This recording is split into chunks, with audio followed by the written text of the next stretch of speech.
Sarazarowari.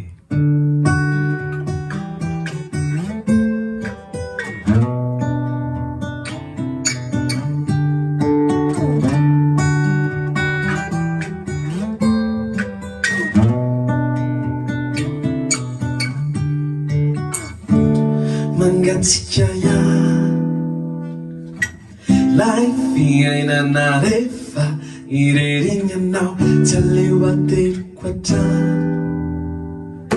ata yata muno uan am-bavahadi mitsina kwana umadi sainam zayang nauti baby